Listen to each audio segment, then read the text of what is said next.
sang he chuan apu chu han en rana lampui khua hi ate che ho lo mai e kapu ako khan la chu pong bo mai nan chuan ral ho tan tran han lak le theina tur mun an sang ti ria zetin ahu hawa che thuk na chi nin alang lo tia bul atran nuwa lampui ko thengom dan te chu asoi zui le sap sapa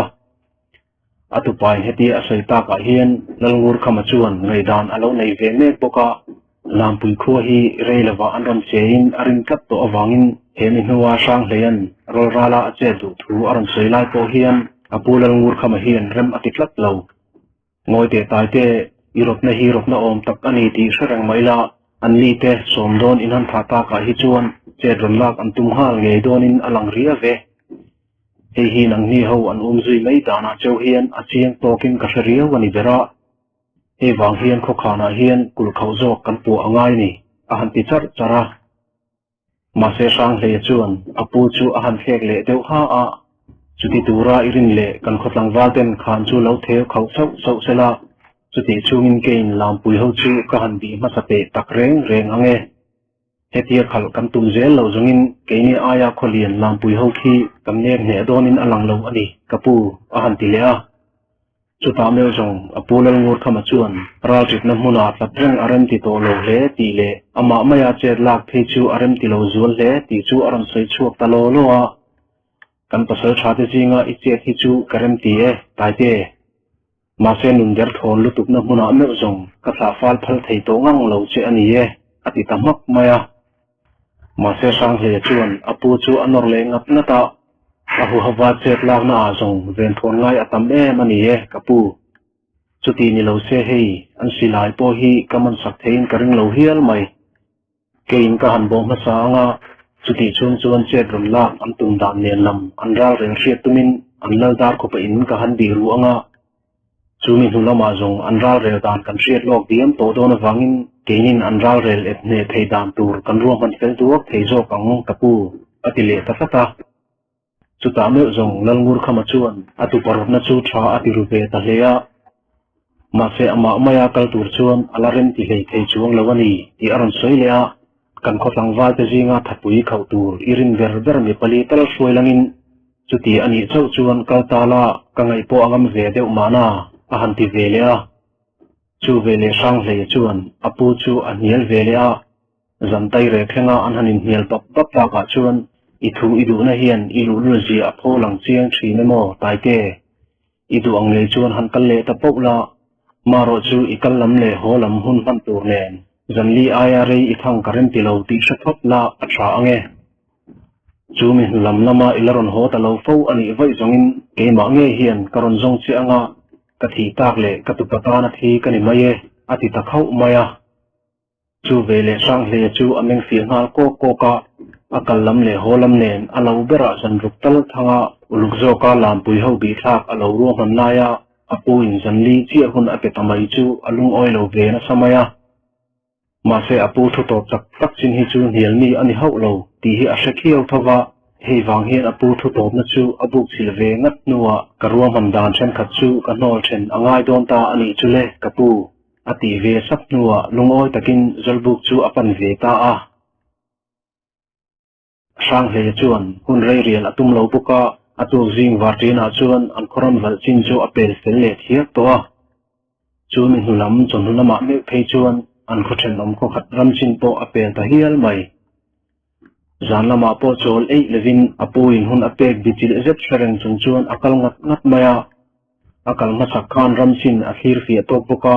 lampui kal khan chu a hnai zongin akan par maya ma se tu tia chol hlek lova akal nuwa lampui khotok chia khom thiang mual khoram chin alu don haya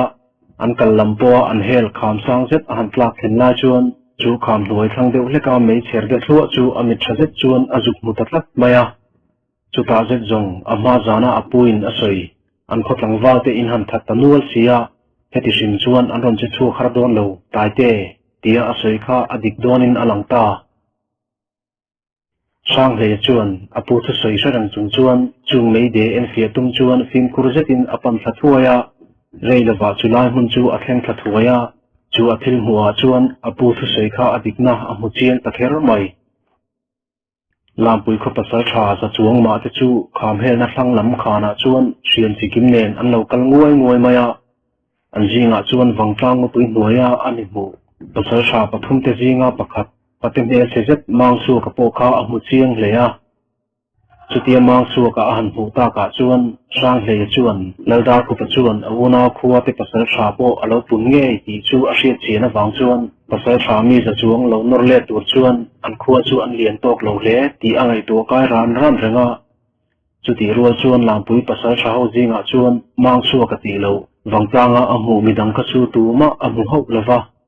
heti lai hian khangzol khuwa te chu an hlat deu zo ka wangin an tho khatna hian an pasal tha te chu ladar ko pahian kholian nok tur kan ni chuang lova tin a cha tel ri lova anaw sai to na kho pasal tha te ro an pasal tha khau ber mang chu ka hovin mi somli don an ron thok chuak thung ani sang he chuan pasal tha khau rual chu ti zat dan hir chu a har don le ti sarang ma se a huai sen na le abuluk na chuan a thating to ka nor ngam tur ko pin thathauna a te thau mai heng hau hian an kho khan an lu man vai zongin an kho khan kul chu sei lo an kho tlang wal rual te po chuan an lo dang zo don lo ti a hre chiang hleya chuti ani chuan an kong ti mon nan tala chet nge angaya an kho le apu lalna a hum na tur ani don phut chuan a tul chuan a thi chil mai tur ani rang takin ral rel dan thar a han ngai to zui fata chuti chung chuan chung ho kal na chak deu an nei cherin a en phak lo na chin zar zara chuan a zui ngat reng boka ma se aduang taka chet lak na hun tur a mu mai dik tlat lo ara re na ma saber atan atafal fal polian mak chu atum hasap dan ber ania ma se an kal na la chu ngopui noya po mun thel le kal nuam alani awangin in zui manglavin dar deu si ma se lam khat kar dan lekin an kal tlat maya chu wang chuan mun khok rok deu an thlen hun chu alangai ti a chiang hiu ani zan a rei chan lai po chuan lampui pasal tha le tlangwal rul ho chuan ria hun tup mai lavin malam an lapan dul maya an ho tu te panin eng thu emo an soi le zo thin ti bak chu tu ma chu an tong tam te chiam du der lo an vai mai chuan an phim khur te ti la alang renga an sir ton le an ma te an hnung te chu kalpa chuan an bi ngun le rama ma se ruam bir deuh lai an han lu tan lai chuan an kalna lai tlang dung deuh te chu a ruala zo deuh hul thei ani tak lo awang chuan thuang khata anin zui tan ta chu vele an mani ve rungat tu sapui kol ai po lo mau zol lal tu pa sang le chuan anung lama kal ho te chu amel ding tan ta reilawa an kalna chin chu a ol thazol le sata July oi plan thla thuizet an han kal lai chuan anung bera kal te pani ding det chu thil engemaw phe vu hian aron pe thathuaka chuti rual che chuan an nei cherken chu an thau topa an ril bon huang mai tham khom tu chung chuan o chu thei to si lo lahar deuh kursi in timjinga an ding khur dun zoi maya chuti la chuan an malama kal te la chuan an tam tham bok nen an hnung lama kal te jinga pani chuan an ron zui ve to lo ti chu hремai hek lo le muang kal ruin an nakal ngo maya chuti an kal lai chu ral lo em mai chuan an chaklok atang chuan aron zui le theu to a sang le chuan thui fe a zui le tak nu po chuan lampui ho chu rem changa an tlafal kha tariu maya ma se tuna ave na chin atang hian zan in hi an kal kai war nuwa po atu po chu an kal ni leng le zak ani lo chuan lampui ho chuan an khua chu an thleng don chuang lo ti a hra chiang viawa heti chung po hian lampui ho hi khan sa an lo ti chu an kal kual dana chuan a hra chiang hle poka hei hian adu ong taka a chet thei chuan an kong hi ati mon thei hle arin pha ani reivak lawa chuan lampui ho chu an ding thupa chuti la chuan an ho tu te chuan ro an han rela an tong ero arin lem lo awangin sang hle chuan azuk hre thei chi lawa ma se an khosaji atang chuan chin khatal chin an tum ti ero alang chiang viawa chu wang chuan sang hle chuan an ral veng te tal chu phil le phot chu atum ta ani arin ang nge chuan an vai mai chuan em an kal le hlek nuwa mual rem laia an han ding le a chuta nge chuan an ho tu te chuan ral veng an ruata ma se chung ral veng tura an than chu te chu mi som ni tha zet an ni ta ka wang chuan sang le chuan jet kim khur angai dom ti chu a khiau maya chu bang chuan ra rel dan fing jok angai tu angai ani ti chu a hrenal mai boka lampui kho ho chuan mei pui an han chek ma sadera chu mi no an mei pui che hual chuan changpui na te phain arem dan danin an muta a chu ti lai chuan ral veng ho po mau tlu don dona in lakin an rian te mut khom na sir hual ve chuan pen som thum vel dan zela la korte kam le ruam lai de wa te lungpui rem chang lai phena te chuan an ding thapa an vai chuan silai emo feile thalngul emo an keng veka an tha venga sat bun char lai het flopa siam phukho mel zet mangin anin tun hlia thak boka sang le chuan ral veng ho chu fi zetin an bi ma sa te te a ma se an mei pui che a rem lam deuh chu nga hret adu awang chuan a chet lak du na lai tur an ri hun chung lam le an pi anga pui hrui jam in phan chiak chok te chu a bi kwal ngat maya reilawa adu angia in an mei pui che chu avut mitrana chuti lai chuan an ral veng te po an mut chuakin a zem ve tanta ani ti hria zetin an din na nga ya vei kwal to lovin an ding kho lan to hloma chuta sang he chuan abula ching ui pum rual ai ma lian chu zei zetin a han lon khunga sang fe a khen hu chuan lampui ho ri na zon chunglam nena azar in si phei duai ko pabit thingzar phei a chuan ram hrui jam in phan kar din san je chuan akal phei ta a chutia lampui kho ho ri na chung zon ngo pui thingzar kara atom ran hu chuan ram hrui pakhat chu han chat chu sawa amor chu thingzar kara ram hrui in phan le thing na vela in chek na thel kin ten tun tam na la ya chuan a thung ta a chu mi nuwa amor le lam keng tel chung chuan a chuk le a le a khen ve le chuan a bul vela thing toy ngil om deuh chu thom nei mang hlek lo chuan panga vel lai chu a sei te hriam zet chuan a ro chum le te a chu mi nuwa mau tluk ni don na la a pakhat te a da in lampui ral veng te zon zela chuan a da hlia a chuta a hanin pe phen thon nu chuan a hrui mor da na lama khan kunda chunin a han lut thei le a hrui mor a han dum ran nu chuan a thapui chu han som khom so sawa na em in voi thum lai a han phi ta hek maya chu vele lampui ho ri khom na chung lama ngopui thingzar le ram hrui in pankara na thel tlating tang rei rui te kha aron sur tlata sung chunga chuti la chuan lampui tlangwal mutui tran nek te chu huaimen taka meng chungin anon tho chuak phaka rol thar zual te phei chu an rak na satamaya chuti la chuan an ral venga ding pani la chu an oma thingtuai bur ngur chung chuan an tlupai chona chuta meu zong an hotu mangsu ka le bung trial te chuan ral in thalngul koi vek ro an tingal tura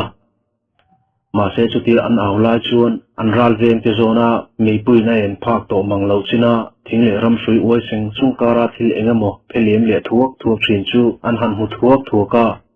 ma se chu thil plan phele voi thin apil zo apiang chuan ral venga ding te zinga pakhat tal chu an tre chuai roi zel maya chuta zet zong mang su ka chuan meipui kha khu thim thual ro khai lampui pasal tharwal i han se tak te ang o ralma kan jam lo keima mang lu suka kaladame tin aron rak le thata chu vele an naw te ho chuan nei pui chu an chang pui na mut nan mang te chuan an khu mit ta thua pa sang le chuan atum chu a hlo ting chiang le ti a hrekhiau to a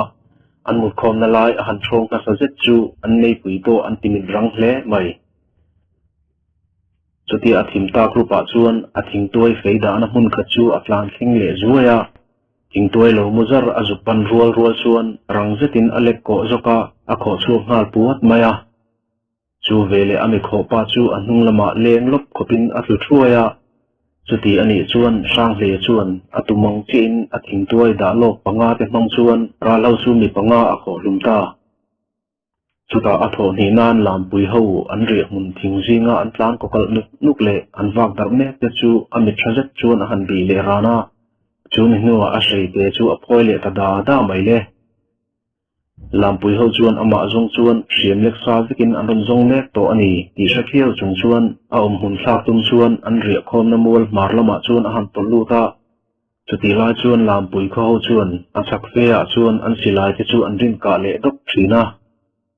chulai atang chuan tlak lama lampui ho ri hun hel chuan atan le tapar para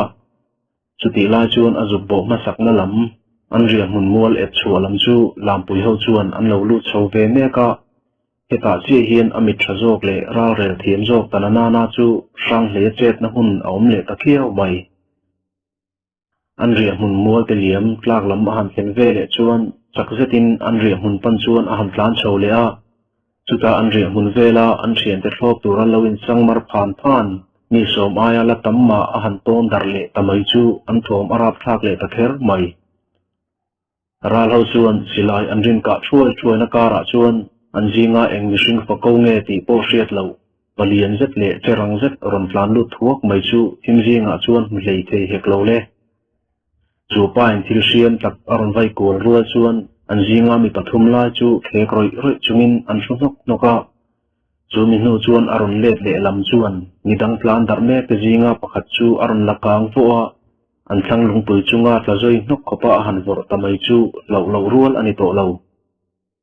midang ho tlan chona lama chuan rak tung chungin an tlan ri chho sun chuna chuti lai chuan an mani lu chil tlat to tu chuan adu na lai atangin aron mal nola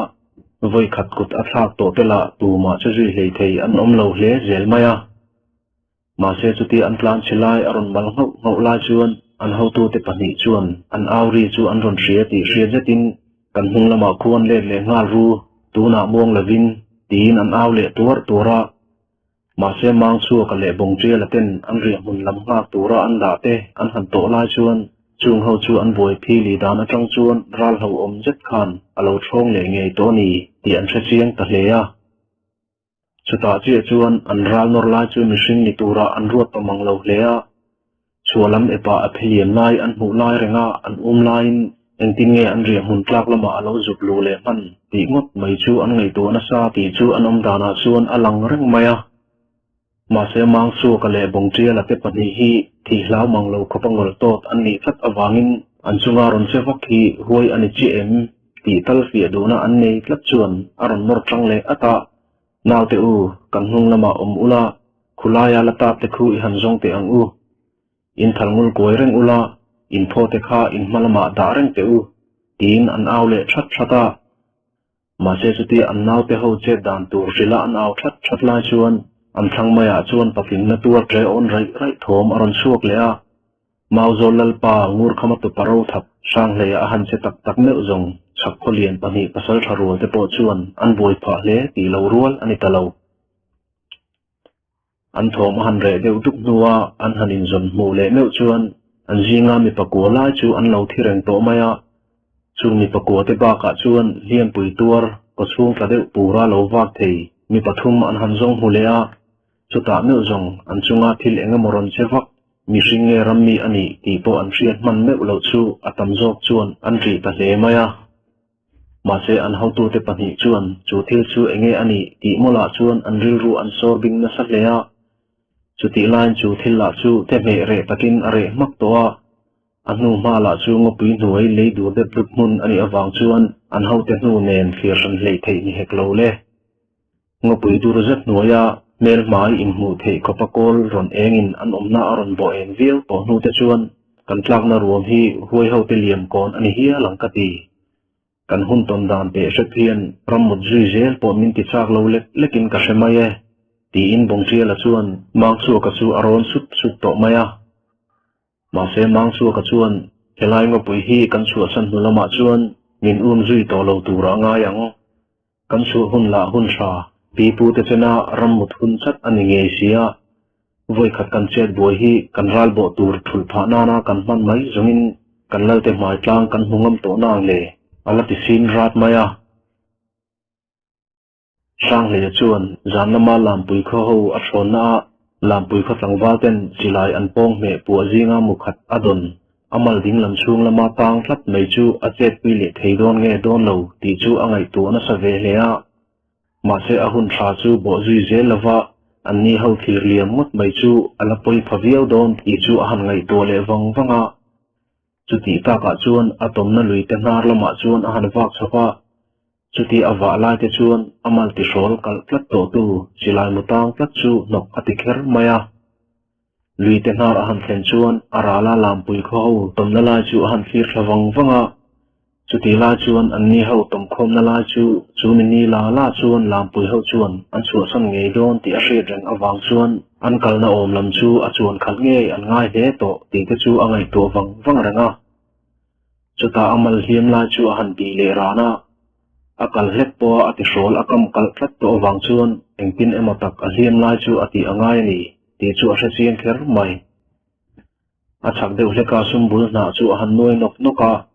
atui chu amal hiama chuan asor lu nuwa asor bang te chu a han hmom le miala chu mi nuwa rei vak lo a han nga le det nu chuan adar do kil seizar mai chu a han phoya chuta rem deuh set sotin a han kar deuh pen pona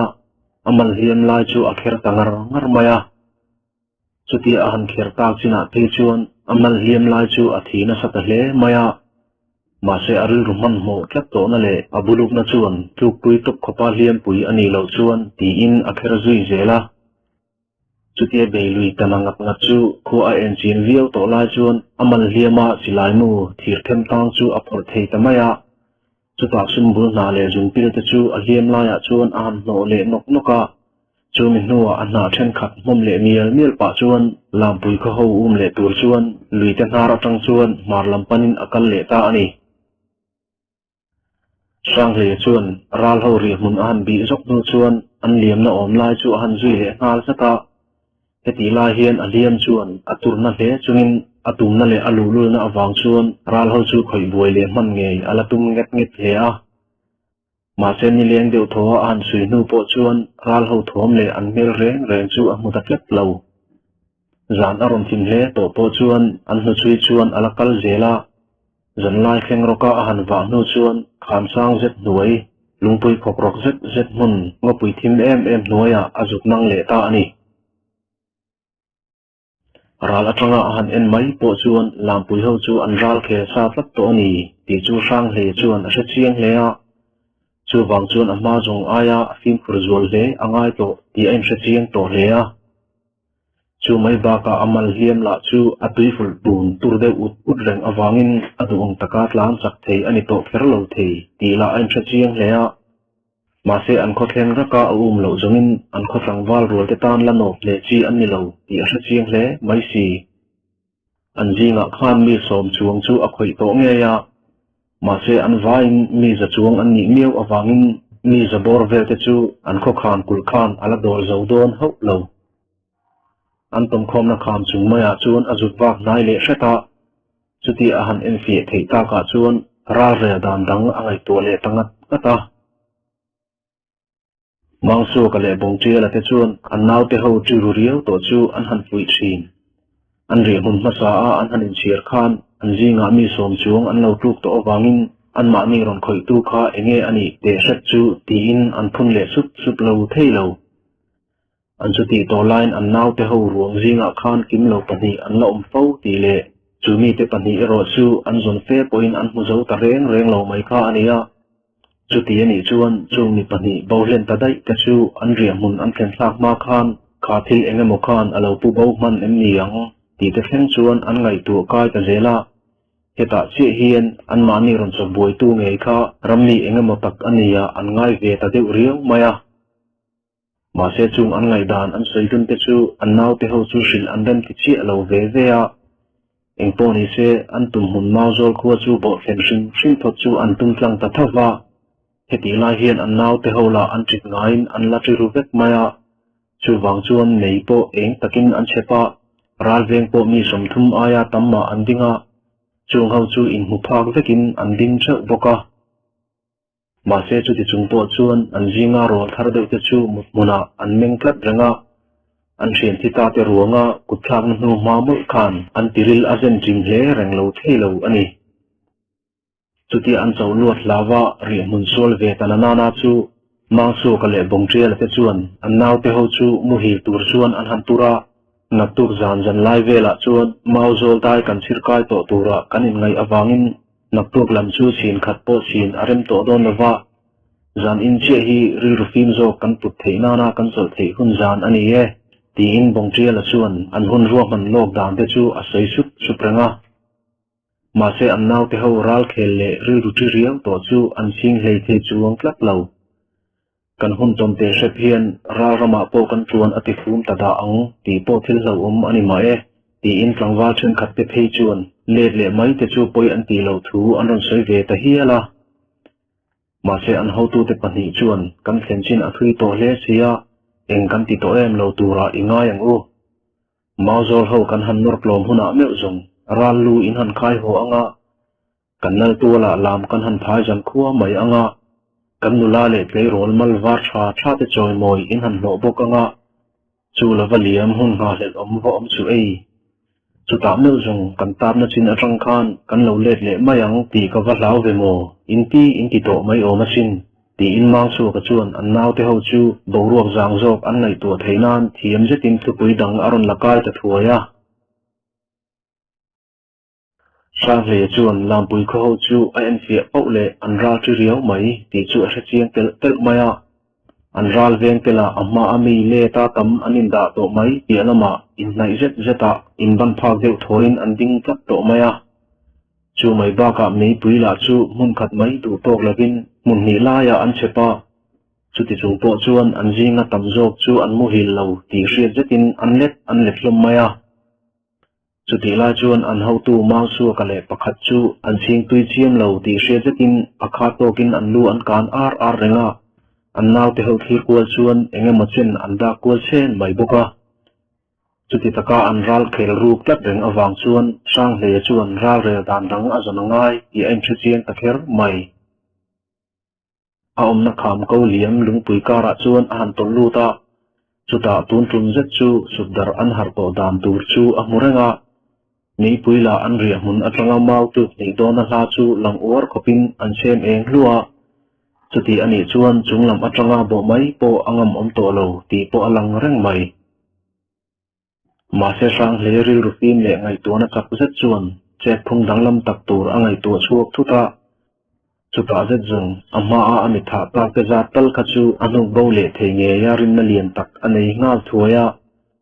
ma se chu ara rel anga chet lak na hun tur atan ero chuan khu anga war angai don ti a chuak le a achu ti ta ka chuan zan rei lam ni to ma se kental sin ve sek chu tha a hriat awang chuan atom na lungpui kara chuan atol pil le thuaya lungpui pang hen chuan athum zui ta wanga atok thim trin van var tirte a an har hlol chu alori tram ve le ti ain thra chuak zaka chu vele khonga tlai le hret nan khan chung lama chang pui bul bal lawin phum deuh thu ta chu a chomol mola a thei to ka tam a han kei mol mola chu mi nuwa kham ko lama chuan a han wak thale a chu ta lam pui ho a zuk be le la chuan an ni ho po kal mai in ringin an lawin sing savel me to a chu ti anin pe lek to ti a zuk mu vele chuan a tom na lungpui kara chuan a wak lur le thuaya amal viam thi khar la kai liai luaya te chuan sadai ek la tharlam te chu a han tat ber nian nuana chu mi nuwa abul maya thakpui na chu anoi sombor bora a mai vela chuan ata tamil nil maya reilawa a mai vela a thakpui na ta aron thak chuai lai chuan a samzia chu poi pa ti danin a chi pa ding hau khopin a han zela chu mi nuwa a fei khang chu aluchina a el kliat muka a sei te nen chuan a puam zen hnung lama a jet bo ta thena adu ang takin a hanin siam danglam ta boka a mai thakna sa jet ero torlui angai ngang mai reilawa lampui ho kal khan zo tur nei lampam chuan a han lian thla a chuti a kal lai te chuan a mai bok chu a vung na sa le to ti hriat jetin a mitron bui zin deuh san to te chu nok atitama ma tret maya ma se pasal tharo thapin atilap lo towa nung tol le mai nan chuan atum aya a mai vung na sata deuh te chu anet em tlat ani chaktaka akal kol zung nu chuan lofing khabdona hla atangin lampui kho ho ron kalna tur lai khan rem lai chu azuk po ta chia chulai atanga zam chin ei na nei lo zeta an khan ron zo lai tur nge an kai chho ngat lai te chuan a che zui zel dan tur po angai to le ro to a ma se tun thuma a chet na tura hi chuan tun ba khi an sol mai to do no awangin atam theyang ber tha an ngai to do na hei hian atan thi mai theina hun po an nei tir nge yang a thei to pin a fim phur reng anga chu mi pia lama a him zo tangang lo ani le rol thar pasal tharo thap sang le chu a ko le tuite channan a thi ti ani reng to anga ani mai e thi na ro rawa chu ba ka hming that na khum chunga thi na aya thlam na om chuang la ve ti chu sang le ngai to na lu tu chu ani tatlat ani bong tia la le mang su ka te pati chuan an nau te ho chu mini zan lai vela mauzol ban pui ngei tun chuan an fui na samaya chuti an fui kar la ka chuan an ral no ra chakna an chan mania an lom da tu te chu an sei na samai boka chuti lai chuan kon za rem deu lai khek na sa ho an ma shoi tu te chu an ron rak that thata mang su ka le bong tia la te chuan chung akal na sa ho ron aw lo thom an han riat chian ngeu chuan chen khat te chuan poi padar ben kong bo kan sare ti thom te ari nok maya mang su ka le bong tia la ten an naw te zinga kal na sa ho an zup po ve chi chu poi padar ben ngei mai parua khaw zet an zinga atam zo kin an chau thir ko pa palien mel mai tlang cha zet trok sen lur le sadai e kai le luai wal zet chu an di dun kur maya chu ta mang su ka chuan nai deu zo ka han din chila e khai puwa khoilam lama nge kal itum chu ni elai ram palai le nga a eng tia nang ma ta taruk ruk nge mo ini chu han pia ma che chu poi pa a bel en reng puwa patung pa ngai tu na po phalo ti rian zet hoi vol rang chuan a chang mai ho lo ka kam thon na chu chuan i bengdar alu fu lo deu nge ni lu sei tong i sa fak lo ni jok don chu tia biak le pa chuan mang su ka chuan musik mel zet chuan a han benon le a chuti an biak non le ta ka chuan a hriat ho lova an tan ral lo lutu poi pa anga in siam danglam le thapui na a mai tlang ti danglam tu li sei rol thar sang le chuan angai tu na chak zet mang chuan mang su ka chan dan tur chu alo ngai tu felman vek to mai aron hoi chuak le vola lu sei ho khuwa buan tlanga kam si te ber tura kal kan tum ani hi tin lu sei tong pai deu che chu le to tong deu thu chuan mang su ka chu han chang ta a chu ve le mang su ka chu aron nui khe thata buan tlang chu kan kal tum na khuwa mau zo thlang mai ani oma idu chuan min zui ve don ania ma re reng se a eng tia nang ang pahoi her kim mang lo te triau dep atanga buan tlang lam pana i chum te pon anon su thak mai chini kalkonga lai king chil sak le mun khok roka in palum the na tur khop nang ang ta he chuan atam te cheu ne tin a phun khum le ta sapa chuti pa chuan bong tria la le midang ta nuwa chuan sang zeta hoi pir kual vel chung chuan an pol ni ang manglo char chu adara te chuan a han ben sak ang thora chuti lai chuan bong tria la le an nau te hola an pol pa char hoi hai lo en thap chung chuan an lo nui na samaya chen khat te phei chuan kan ral nor matonga i tang tir chinang u apian ruwa khaw zet mai hi in phen nan a thariau donin alange ti te ni fiam thu thonan an ron mangzui ta bok nen an zawai mai chuan an poi padar ben charmol mai chu an limpui ta thian mai ani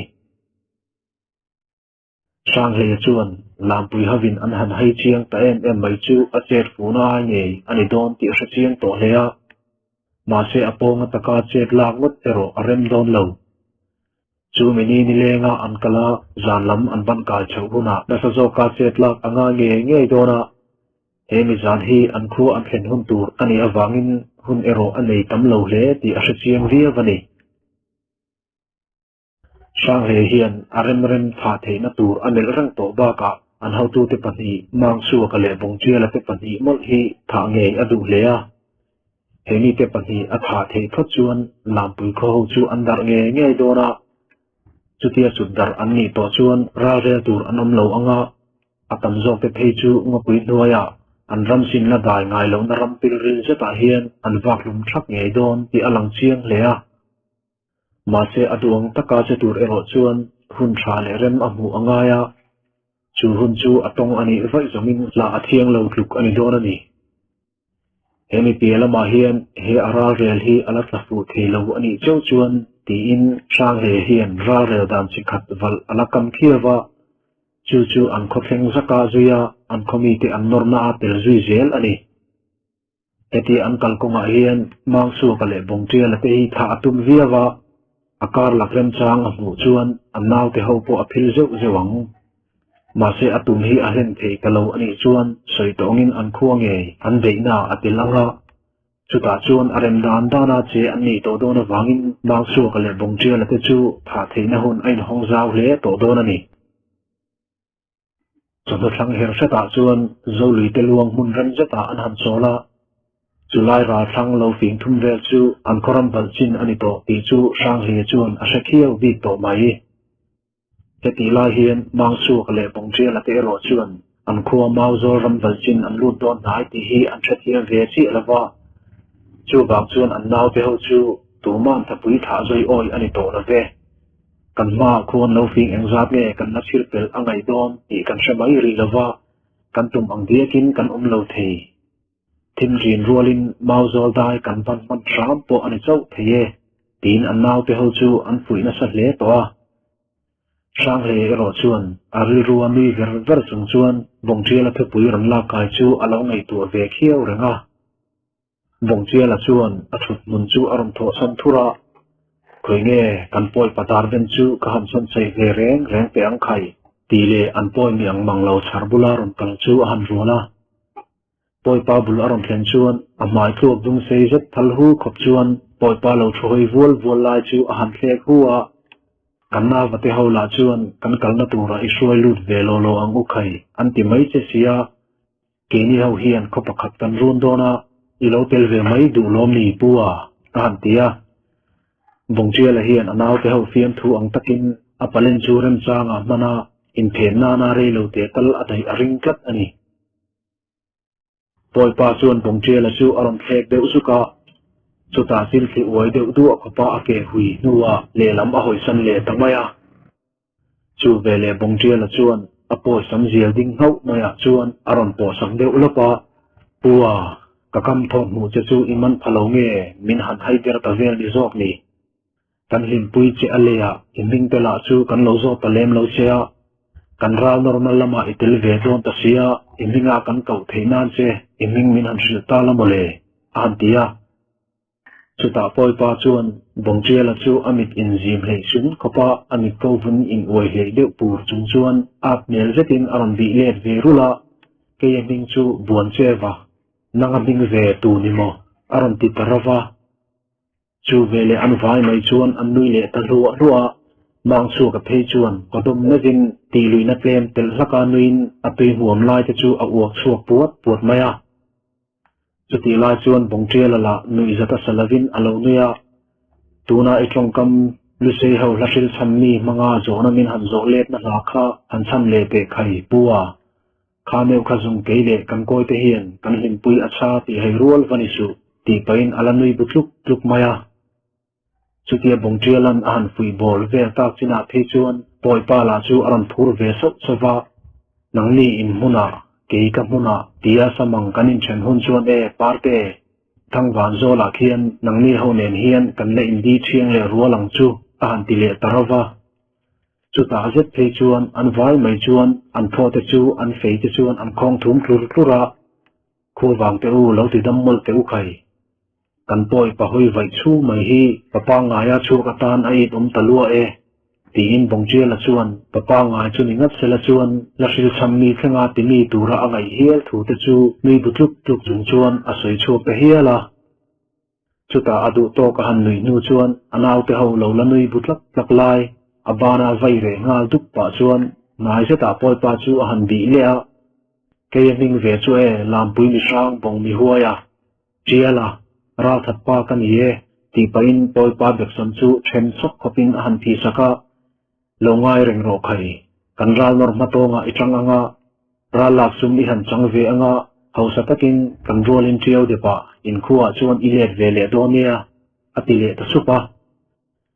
chu vele abek la toy vut chunga meng kho de ulun to poi pa chu lalung oi chi elo mel zet chuan abu ve ta muta